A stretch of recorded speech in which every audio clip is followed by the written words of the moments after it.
Viskas priklauso nuo to, kokia yra švietimo sistema, kiek jinai yra įgalinanti, kiek jinai yra pagal kažkokį tai vieną standartą ruošianti tą žmogų. Demokratiškumas, žmogaus asmenybės, didelis gerbimas ir vaiko ugdymas mąstyti ne viena kryptimi. Atrodo kelrodžio žvaigždė šiandien dirbant mokyklos reformoj. Jeigu mes norime pokyčių, tai turim pradėti kiekvienas nuo savęs. Ir Melė Lukšienė sakė, kad mokytojas yra tas pavyzdys, mokytojas yra tas židinys, kuris gali uždegti kitus. Didesnis dėmesys turėtų būti tam žmogui, kuris mokys kitus. Mes nesame nei batsiuviai, nei kirpėjai, bet mes esame ugdytojai. Ir kad tas rezultatas, kurį mes norime pasiekti, jisai yra visų pirma per vertybinius dalykus grįstas, ne konkretus kažkoks rezultatas.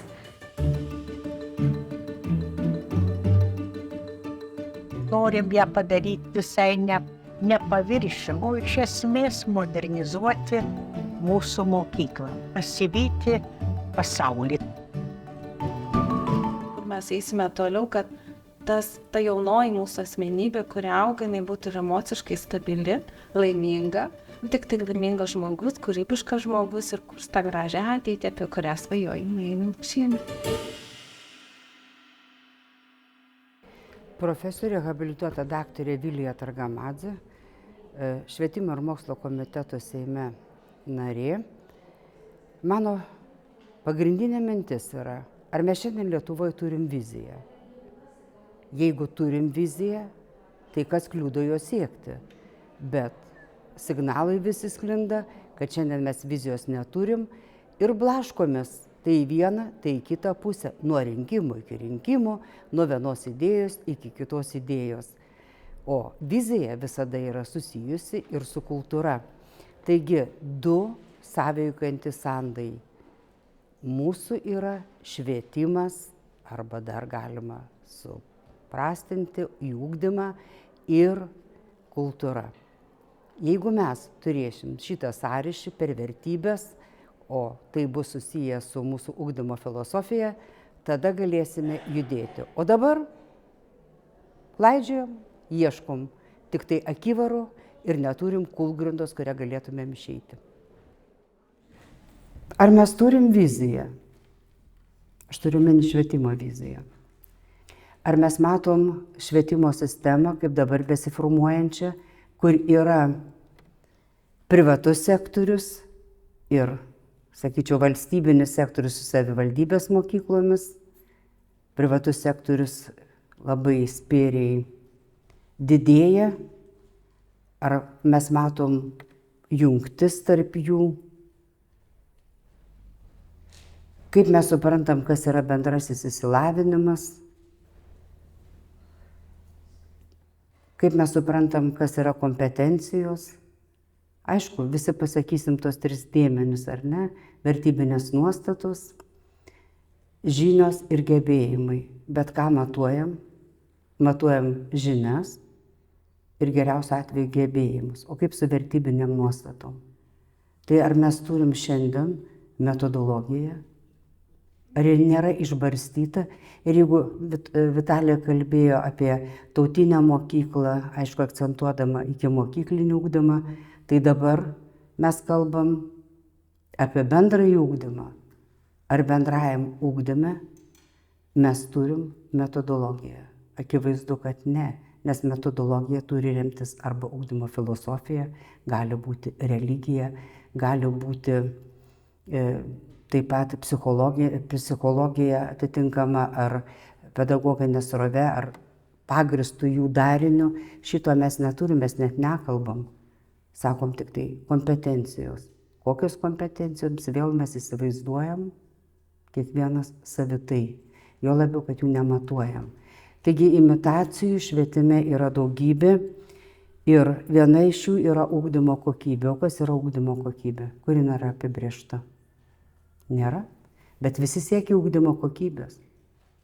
Visos programos, visos koncepcijos, kurios yra ir taip toliau parašytos, sako apie ugdymo kokybę. Ir reiškia, mes siekiam to, dėl ko nesusitarėm. neturim tos sampratos, neturim susitarimo taško. Ir yra toks posakis, kad už teksto nėra konteksto. Tekstas yra viena, o kontekstas skirtingas.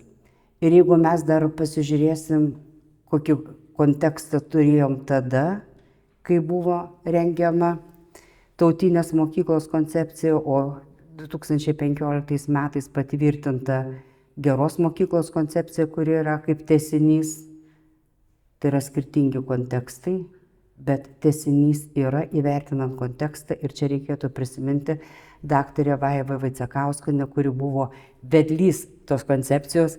Ir tai yra tęsinys, kadangi mes dirbom su habilituota daktarė Meilė Lukšienė ir daktarė mokė mus mąstyti konceptualiai ir mąstyti ir taip pat veikti lokaliai. Ir tai yra ta savybė, kurios mes turėtume nepamesti, nes sakėm tada, kad nereikia unifikuoti mokyklų, o kurios mokyklos dabar yra unifikuojamos. Direktyvos, apie kūrybinę laisvę mes kalbam visą laiką direktyvos ir direktyvos. Ir tai yra žlugdoma mokykla ir ypatingai antiregioninė politika vykdoma ir jūs puikiai žinot apie 21 vaiką 11 klasiai. Ir niekaip nepavyksta, na dabar yra du mūsų pasiūlymai iš opozicijos, galbūt pavyks sustabdyti, na truputėlį pavyko pristabdyti, jūs turbūt kalbėjote apie aukštąjį mokslą, tai 25% gali nubyrėti grupės. Ir tada, taip 25% yra įstatymų įteisinta, kad gali nubyrėti, taip kad nebijokit, galit ir muzikos teatro akademijoje finansavimas išlieka. Tai čia yra, man atrodo, nemažas pasiekimas, kad tie žmonės, kurie yra nepasirengę studijuoti, nestudijuotų. Aš nekalbėsiu apie įvairius pokyčius, kurių gausa čia visi žinom tos dalykus, bet man atrodo, kad mes šiandien dieną labai klaidingai suprantam kontekstą. Vis blaškomės tai į vieną šalį, tai į kitą šalį ir atitrūkstam nuo savo šaknų, pamiršdami, kad vis dėlto švietimas ir kultūra yra du sąveikantys sandai ir jie siejasi per vertybės. Taigi, per kokias vertybės? Ir dažniausiai kalbam apie instrumentinės vertybės, į jas susikoncentruodami. O iš tikrųjų, neturėdami metodologijos, ugdymo metodologijos, mes blaškomės ir neaišku, kur link judam. O tai, jeigu neturi bėgių, traukinys negali važiuoti teisinga linkme. Jis visą laiką turės tam tikrų stočių, posūkių ir gali nuriedėti nuo bėgių. Iš tiesų tai yra dar sudėtingiau, kadangi mes kalbėjom apie Z kartą ir man teko tirti Z kartos vaikus. Tai Z karta dabar yra alfa karta ir kai buvo klausimas apie vaikus, jie yra skirtingi. Jie yra skirtingi, nes jie kitaip priima informaciją. Jeigu Z karta buvo nuo 1995 metų, tai Z karta nuo 2012 metų. Tai yra alfa karta. Z karta yra susijusi su informaciniam technologijom, tai čia tiksliai negaliu pasakyti, kada Lietuvoje buvo, bet turint omeny, kad informacinės technologijos pas mus anksti atsirado, tai galima datuoti pagal sociologus Europos, kad 95 metai yra, o 12 metai tai yra jau alfa karta. Ir alfa karta visiškai kitaip ir skaito ir priima, o mes neturim net tyrimų. Ir iš tikrųjų tada bandom, būdami XY kartos atstovais, dirbti pagal savo metodus. Ir čia prasilenkiam.